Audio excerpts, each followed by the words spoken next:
وأمر دمان شقوين كصوص عدا وإني قبصومان بقول كيبا بقول دمان هجامين تدلكه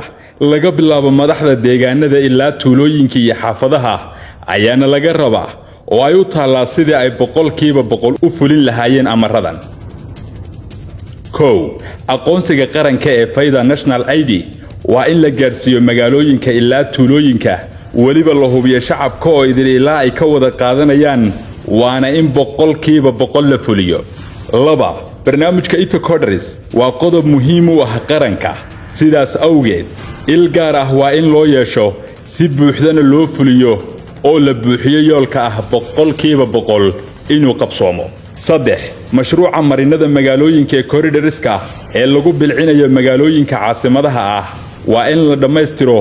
lagana faraxasho mana jirayo wax mashruuc cusub ah oo la qoondeynayo ama la qaban karo ilaa la dhameystiro koridorada magaalooyinka uu wali u dhiman yahay ee dhutinaya mashaariicaha dalxiiska ee ka socda dalka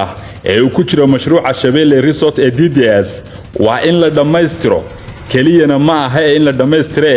waa in ay shaqada bilaabaan waliba si buuxdo oo boqolkiiba boqol ah waa in looga faraxasho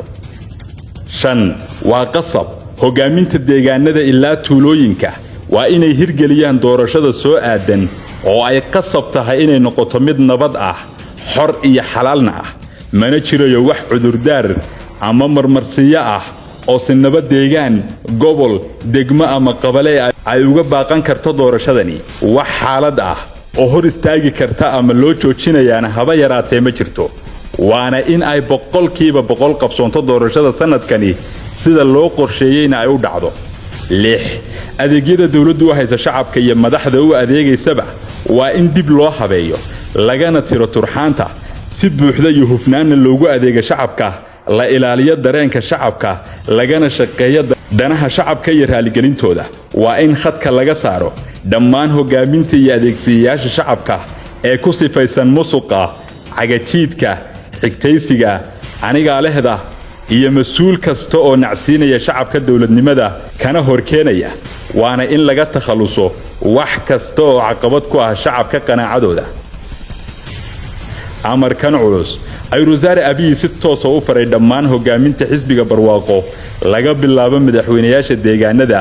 ilaa heer tuulooyinka miyiga iyo xaafadaha